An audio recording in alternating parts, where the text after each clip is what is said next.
아멘. 우리 앞뒤 옆 사람 함께 인사 나누시겠습니다. 주님 안에서 사랑하며 축복합니다. 우리 다시 한번 인사 나누시겠습니다. 하나님을 기쁘시게 합시다. 사람을 기쁘게 합시다. 지난주 23일이 처서였습니다. 정말 이 절기를 무시할 수가 없는 것 같습니다. 아침 저녁으로 이제 제법 서늘해져서 어느덧 가을의 문턱이 우리 앞에 온 것 같습니다. 이제 우리가 이 가을날에 더욱더 여러분 건강하시고 또한 하나님의 선한 영향력을 끼칠 수 있는 그러한 삶을 살아갈 수 있는 우리 모든 그리스도인이 다 되시기를 주님의 이름으로 간절히 축원드립니다. 여러분, 사람들은 비교하는 마음만 버려도 충분히 편안하게 만족하며 살아갈 수가 있습니다. 어떤 바람이나 또한 어떤 욕망들도 이 비교하는 마음에서 나옵니다. 질투도 자기 비하도 이 비교하는 마음에서 나오는 것이죠. 우리 마음에 작은 불평이 일어나면 그것은 모두 비교해서 나오는 것입니다. 내가 누구보다 더 행복하고 싶은 마음, 그 마음을 갖기 위해서는 끊임없이 상대를 세워놓고 그 상대와 비교하면서 살아가는 것입니다. 그래서 우리 가운데 비교 의식이 이 사람을 불행하게 만드는 것입니다. 우리의 가정도 마찬가지인 것입니다. 누구누구 자녀는 정말 말도 잘 듣고 또한 학교도 좋은데 가고 직장도 좋은데, 그리고 누구누구 남편은 정말 자상하고 또 교회도 잘 다니는, 왜 우리 자녀는 왜 그러는지, 우리 남편은 왜 그러는지, 이러한 비교에서 불만이 생기고 불평이 생기고, 그래서 나는 불행하다 이렇게 생각하는 사람이 이렇게 생각하게 되는 것입니다. 이 교회도 마찬가지죠. 다른 교회는 정말 좋은 행사들, 좋은 프로그램들을 많이 하는데 왜 우리 교회는 왜 안 하지? 다른 교회는 이 점심도 안 먹고 봉사도 안 하는데 왜 우리 교회만 점심을 먹는다고 그럴까? 다른 교회 목사님은 정말 잘생기고 인격도 너무 좋은 것 같은데 우리 교회 목사님은 왜 저렇게 생겼을까? 왜? 성격이 왜 저럴까? 하면서 비교한다면 이 교회에 대한 불만이 생기고 또 불평이 생기고, 그래서 우리가 신앙생활 하는 데 있어서 억지로 할 수밖에 없고 신앙생활이 어려울 수밖에 없는 것입니다. 여러분, 사람들은 이 생각하는 것도 다 다릅니다. 가치관도 다 다릅니다. 모양도 다 제각기 다 다르기 때문에 우리가 그것을 포용하지 않고 내세운다면 우리 안에 있는 우리 안에 갈등이 생기고 또 우리 안에 상처와 아픔은 너무나도 클 수밖에 없는 것입니다. 여러분, 산에 한번 가보시면 산에는 나무들이 많이 있습니다. 그런데 그 나무들이 똑같은 나무들이 하나도 없습니다. 나무의 크기와 나무의 모양과 나무의 색깔이 다 다릅니다. 그러면서 그 나무들은 누구와 비교하지 아니하고 자기만의 삶을 꿋꿋이 살고 있어서 상처와 낙심 또한 갈등 그리고 싸움이 없습니다. 어떤 심리학자가 이렇게 말합니다. 예수 그리스도는 대인 관계에서 크게 성공했다. 왜냐하면 많은 사람들에게 감동을 주고 변화를 주었기 때문이다. 여러분, 그렇습니다. 우리 그리스도인들도 예수님처럼 남을 사랑하는 그 마음으로 다른 사람에게 감동을 주고 또 다른 사람을 변화시킨다면 우리도 예수님처럼 살아갈 수가 있는 것입니다. 오늘 본문의 말씀을 보면은 나무들의 모습이 나옵니다. 이 나무들의 모습을 우리가 살펴보면서 하나님께서 우리에게 주신 모습 그대로 감사하면서 아름답고 행복한 그 사명을 감당하며 살아갈 수 있는 저와 여러분의 삶이 되시기를 주님의 이름을 간절히 축원드립니다. 오늘 말씀에 보니까 먼저 나뭇가지가 나옵니다. 우리는 오늘 본문에 나오는 나뭇가지처럼 살아가야 하는 것입니다. 오늘 본문 12절 말씀, 우리 12절 같이 한번 읽겠습니다. 공중의 새들도 그 가에서 깃들이며 나뭇가지 사이에서 지저귀는도다. 아멘. 여러분, 물가의 나무는 무성합니다. 너는 시냇가에 심은 나무, 그 시냇가에 심은 나무는 무성합니다. 그런데 그 나뭇가지에는 새들이 깃들어 살고 있습니다. 그 가에, 물가에 물을 먹으면서 그 나뭇가지에 앉으면서 지저귀입니다. 마태복음 6장 23절 말씀에 보면은 하나님께서는 공중의 새도 먹고 마시고 쉴 수 있도록 돌봐주신다 말씀해 주셨습니다. 어느 새이든 나뭇가지에 앉아서 쉬고 있습니다. 그 나무에게 허락을 받는 것도 아닙니다. 그리고 쉰다고 해서 그 나무에게 값을 치르는 것도 아닙니다. 그저 새들은 와서 마음대로 마음 놓고 마음껏 오고 가면서 머물고 미련 없이 떠나갑니다.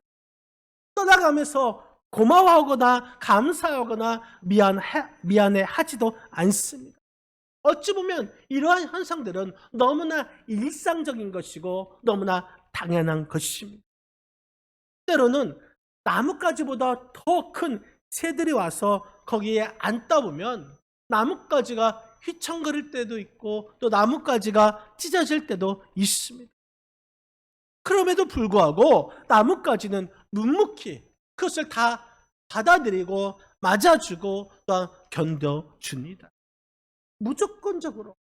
그리고 아무런 값도 치르지 않은 상태에서 나뭇가지는 이 모든 것이 운명이고 또 감사할 뿐인 것입니다. 이름도 없이 빛도 없이 섬기고 또 섬길 뿐인 것입니다. 죽을 때까지 계속해서 섬기만 있을 뿐인 것입니다. 아마 나뭇가지는 섬기기 위해서 태어난 존재일 것입니다. 평생 섬김을 받을 그 기회는 없습니다. 섬기고 또 섬기다가 마지막까지 섬기다가 자신은 땔감으로 자신을 불사르는 것으로 끝이 납니다. 오직 죄만 남기고 모든 것을 끝내고 사라질 뿐인 것입니다. 여러분, 우리들도 이러한 나뭇가지의 삶을 살아가는 진정한 그리스도인이 되어야 될 줄 믿습니다. 여러분, 집에서 키우는 가축을 육축이라고 말합니다. 집에서 키우는 동물을 가축이라고 말하고 또 그 가축을 육축이라고 말합니다. 6가지 동물, 소, 말, 돼지, 양, 개, 닭, 이렇게 6가지 동물을 육축이라고 말합니다. 이 육축 가운데 제일 가는 소와 말이 있습니다. 소와 말은 육식이 아닙니다. 고기를 먹지 않고 풀만 먹습니다. 초식이죠. 그런데 똑같이 초식이면서도 두 동물의 성격은 완전히 다릅니다. 소는 느립니다. 하지만 말은 빠릅니다. 이 우보라고 해서 소걸음이라고 하죠. 천천히 느리게 걷는 사람을 걷는 걸음을 우보라고 말을 합니다. 하지만 느리게 걷지만 힘이 셉니다. 그래서 농과 밭을 가는 농사일에 적격인 동물이 바로 이 소인 것이죠. 특히 우리가 사는 이 동아시아 이 지역에서는 예전부터 쌀 농사를 짓기 때문에 소가 없으면 농사 짓기가 힘들었습니다. 그래서 농사와 소, 이 떼어놓을 수가 없을 정도로 밀접한 관계에 있죠. 또한 말은 어떻습니까? 말은 빠릅니다. 말은 빠르기 때문에 농사 짓는 것보다 이 전쟁터에서 활약을 합니다. 하루에 1000리를 간다는 한혈마라는 말이 있습니다. 한혈마. 이 고대 사회에서 한혈마는 전투력을 좌우하는 핵심 동물이 됩니다. 소는 농사를 짓고 말은 전투를 하는 가축입니다. 그런데 이 소와 말이 결정적으로 갈라지는 계기가 있는데 그것이 바로 홍수입니다. 그래서 우생마사라는 말이 있습니다. 소는 살고 말은 죽는다. 홍수가 나면 금류의 두 동물, 소와 말이 빠지면 소는 살고 말은 죽습니다. 왜냐하면 말은 빠르고 적극적이고 성질이 급합니다. 그래서 항상 달리던 그 성질이 있기 때문에 물속에 빠지면은 막 물살을 저항하면서 필사적으로 다리를 휘젓습니다. 그러다가 결국 힘이 빠져서 죽게 됩니다. 그런데 소는 다릅니다. 느리고 소극적인 것입니다. 흘러가는 그 급류에 자기의 몸을 완전히 맡겨버리는 습성이 있습니다. 그 물결을 따라가다가 둥둥 떠서 내려가다가 무태, 이 땅에 이르면 그 땅에 이제 다리를 얹어놓고 자신의 목숨을 부지하게 된다는 것입니다. 여러분, 우리를 또 때로는 힘들고 어려울 때가 있습니다. 정말 급류에 떠내려가는 어려움이 찾아올 때가 있습니다. 그때 우리는 어떻게 해야 됩니까? 그 어려움에 말처럼 몸부림치고 자기의 힘으로 나오라고 하는 것보다 여러분 묵묵히 그 고난 가운데 우리의 소망이 되시는 예수 그리스도를 바라보면서 그분께 모든 것을 맡기면 우리는 그 모든 문제를 해결할 수가 있고 진정한 평화를 누리게 되는 줄 여러분 믿으시기를 바랍니다.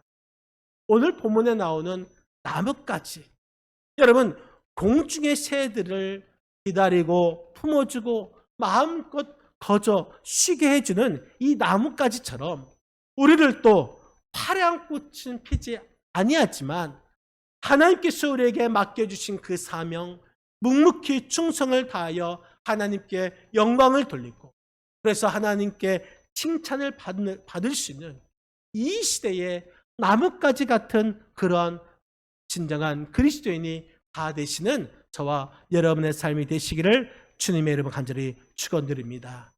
또 우리는 백항목처럼 살아가야 할 것입니다. 오늘 본문 16절 말씀 16절 같이 한번 읽겠습니다.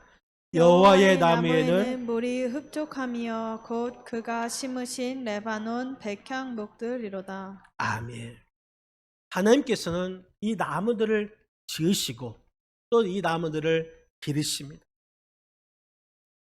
특별히 그 나무의 대표가 백항목, 레바논의 백항목이라고 말하고 있습니다. 레바논의 백항목.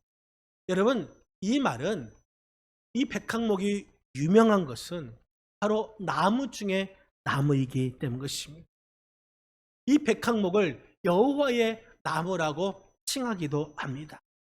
이 백항목은 인간의 보살핌을 직접적으로 받지 아니하는 야생 수목입니다. 여러분들 우리가 포도나무 또는 감람나무는 우리 인간이 경작하고 관리하는 나무들이죠.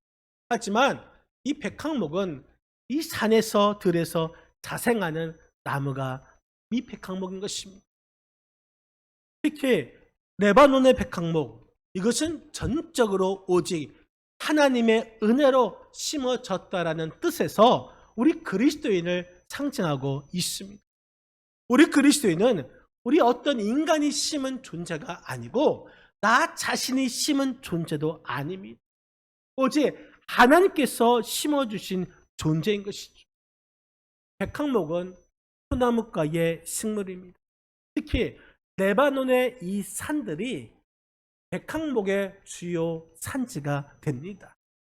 우리가 잘 알고 있는 것처럼 이 백항목은 다윗과 솔로몬이 이 성전과 궁궐을 건축하기 위해서 레바논에서 많은 양의 백항목을 수입했죠. 특히 두루 왕 히람이 다윗에게 사절단을 보내면서 이 백항목과 또한 목수들, 또한 석수들을 보낸 것을 우리는 잘 알고 있습니다. 또한 이 백항목은 우리의 종종 힘, 그리고 영광, 포화로움을 상징하는 것이 백항목인 것입니다. 시편 80편 10절에 이런 말씀이 있죠. 한번 우리 시편 80편 10절 한번 다 같이 읽겠습니다. 그 그늘이 산들을 가리우고 그 가지는 하나님의 백항목 같으며, 하나님의 백항목 같으며, 하나님의 백항목, 이것은 하나님의 영광을 상징한 것입니다. 또한 시편 92편 12절 말씀 한번 읽겠습니다. 같이 읽겠습니다. 의인은 종려나무같이 번성하며 레바논의 백항목같이 성장하리로다. 의인, 그 의인이 레바논의 백항목같이 성장한다. 의인이 성장한다고 말하고 있습니다. 백항목은 그리스도이나 말씀드렸는데, 이 그리스도인이 성장의 상징을 보여주는 것이 바로 이 백항목인 것입니다. 백항목이라는 이 말씀이, 이 단어가 구약에서 70번 사용되어 있습니다. 그만큼 귀한 나무인 것이죠. 여러분, 사자를 동물의 왕이라고 말을 하고 있습니다. 이처럼 백항목은 나무, 이 수목의 왕, 그 왕을 상징한 것이 바로 백항목인 것입니다. 여러분, 우리의 삶이 정말 백항목 같은 그런 삶을 살아가시기를 주님의 이름으로 간절히 축원드립니다. 백항목의 삶은 어떤 삶입니까? 여러분, 톨스토이의 사랑이 있는 곳에 하나님이 있다라는 책이 있습니다. 그 책에 주인공 마르틴이 있는데, 이 마르틴은 구두를 만들고 구두를 수선하는 이 제왕공이 있어요. 수선공입니다. 그가 착하고 성실한데 그에게 절망이 찾아옵니다. 5년 전에 자식 둘을 잃어버립니다. 죽게 됩니다. 곧이어서 아내마저 죽었습니다. 매일매일 술로 시간을 보내면서 하나님 앞에 자신도 빨리 죽게 해달라고 기도합니다. 어느 날 이 마르틴이 우연한 기회에 성경을 읽게 되었는데, 그 성경에 그리스도인으로서 정말 감동을 받습니다. 그러면서 지난날 자신의 삶을 반성하면서 새로운 희망을 되찾아서 성경을 읽는데 열중하게 되었습니다. 하루는 성경을 읽다가 잠깐 잠이 들었는데, 그때 하나님의 음성이 들린 것입니다. 마르틴아, 내가 내일 찾아갈 테니까 창밖을 보아라. 이 마르틴은 그날 하루 종일 창밖을 바라보면서 하나님이 언제쯤 오시려나 중얼거리면서 하나님을 기다렸습니다. 아무리 기다려도 온다는 하나님은 오지 않고, 창밖에 늙은 청소부가 눈을 맞으면서 청소를 하고 있는 것을 보았습니다. 그때 마르틴은 그 청소부를 가게 안으로 들어오게 하고 따뜻한 차를 대접하였습니다. 그리고 청소부가 나간 뒤에 2시간쯤 창밖을 보니까 한 아기를 안은 여인이 눈보라 속에서 떨고 있는 것을 보았습니다. 그래서 그 마르틴은 그 여인을 가게 안으로 맞아들여서 먹을 것과 옷을 대접해 주었습니다. 또 시간이 흘러서 거의 해가 질 무렵에 창밖을 바라보니 사과를 파는 할머니가 있고, 또 그 사과를 훔친 소년이 있습니다. 그 할머니가 그 소년을 붙잡고 야단치는 것을 보았습니다. 마르틴은 밖으로 나가서 이 소년의 죄를 뉘치게 하고 사과값을 대신 갚아주면서 할머니에게 그 소년을 용서하도록 권유하여서 원만하게 그 문제를 해결해 주었습니다.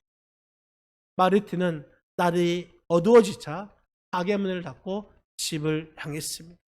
그날 밤 마르티는 성경을 읽다가 잠이 들었는데 그 속에서, 꿈속에서 낮에 있었던 그 새 늙은 청소부와 또한 아기를 안는 여인과 또 할머니와 소년이 나타나서 미소를 지은 것입니다. 그리고 하나님의 목소리가 들렸습니다. 마르틴, 네가 오늘 만난 사람, 그 사람이 바로 나다. 너는 나를 대접한 것이다. 이 음성에 꿈에 깨어서 성경을 보았더니 그 성경에 이런 내용이 있습니다. 마태복음 25장 35절에서 45절 말씀에 내가 배고플 때에 먹을 것을 주었고 목마를 때에 마실 것을 주었으며 나그네를 따뜻하게 맞아들였고 헐벗었을 때에 옷을 주었으니 내 형제 중에 보잘것없는 사람들에게 극진히 대접한 것이 바로 내가 한 것과 같은 것이니라. 사랑이 있는 곳에 하나님이 있다. 이 사실을 깨닫게 된 마르틴은 하나님을 기다리면서 하루 동안 겪은 이야기, 그 이야기가 바로 사랑이 있는 곳에 하나님이 있다는 것입니다. 여러분, 우리는 하나님을 찾기 위해서 어느 사람은 교회에 가고 어느 사람은 홀로 기도하고 어느 사람은 신학을 공부하지만 진정한 하나님은 사랑이 있는 곳에 있습니다. 여러분, 그 사랑이 있는 곳이 바로 이곳이 되어야 될 줄 믿습니다. 예수님께서 우리를 사랑하시는 그 방법으로 우리도 이웃에게 그 사랑을 전해야 할 것입니다. 하나님을 사랑할 수 없는 그 사람이 어떻게 그 사랑을 전할 수 있겠습니까? 여러분, 우리 모두가 사랑할 수 있는 자가 되시기를 바랍니다. 어떤 형편에 어떤 조건에 있든지 무조건 사랑하시기를 바랍니다. 사랑할 수 없는 그 사람마저 우리는 사랑을 해야 할 것입니다.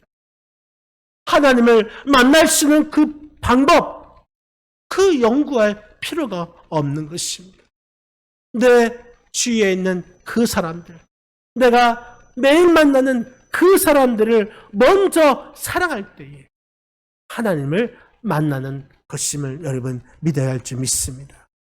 우리 모두는 이 시대에 우리 집과 우리 교회와 우리 사회에 심겨진 백항목입니다. 백항목, 어떤 상황에서도 흔들리지 말아야 할 것입니다. 그리고 우리가 있는 그곳에서 마르틴처럼 사랑의 그 사명을 잘 감당해야 할 것입니다. 여러분, 백항목은 자신을 위해서 있는 것이 아닙니다. 아름답고 든든한 그 성전을 지으기 위해서, 궁궐을 지으기 위해서, 집을 짓기 위해서 제목이 되어야 하는 것입니다. 우리 모두 우리가 거하는 바로 이곳에서 하나님의 나무로서 사랑을 베풀고 섬길 수 있는 정말 이 시대의 백항목 같은 그런 진정한 성도들이 다 되시는 저와 여러분의 삶이 되시기를 주님의 이름으로 간절히 축원드립니다. 또 우리는 잣나무처럼 살아야 할 것입니다. 17절 말씀, 우리 17절 같이 한번 읽겠습니다. 새들이 그 속에 깃들이며 학은 잣나무로 집을 삼는도다. 아멘. 여러분, 하나님께서 모든 새를 창조하셨습니다. 특히 이 학은 조류의 여왕이라고 말을 합니다. 그 학이 잣나무에 집을 짓고 살고 있습니다. 학, 히브리어로 하시다라고 말을 하는데 이 말은 경건하다라는 뜻입니다. 다시 말해서 학은 경건한 새라는 뜻인 것이죠. 여러분, 이 학은 보통 새보다 크기가 큽니다.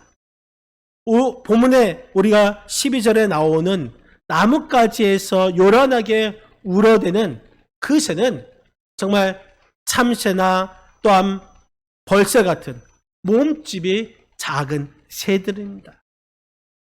하나님께서 주신 이 잘 자란 나뭇가지에 보금자리를 두고 사는 크고 작은 새들의 모습을 그리고 있다면 이 17절에 나오는 이 학은 다른 나무, 아무 나무나 그곳에서 집을 짓는 것이 아니라 잣나무에서 집을 짓고 산다는 것입니다. 여러분, 이 잣나무라는 것은 구별된 나무인 것이죠. 경건의 새인 학이 구별된 나무인 이 나무, 잣나무에서 집을 짓고 사는 거룩한 모습을 말하고 있습니다. 하나님께서 노아에게 방주를 지으라고 할 때에 무엇으로 방주를 지으라고 했습니까? 잣나무로 방주를 지으라고 했습니다. 잣나무는 구별된 나무이기 때문 것입니다. 이 같은 숲속에서 학은 살고 있지만은 잣나무에 집을 짓는 것은 구별된 나무에서 사는 학의 모습을 나타내고 있는 것입니다. 마찬가지로 우리를 또 이 세상에서 살고는 있지만 이 세상 속에서 물들지 아니하고 거룩한 경건한 그리스도인의 모습으로 살아가야 하는 것이 바로 오늘 잣나무의 모습인 것입니다. 여러분, 이런 글이 있습니다. 오늘 당신이 만나는 사람에게 웃음을 활짝 지어도 손해볼 것은 없습니다. 고맙다고 말해도 손해볼 것은 없습니다. 훌륭하다 칭찬해도 손해볼 것은 없습니다. 함께 일하는 것이 즐겁다고 말해도 손해볼 것은 없습니다.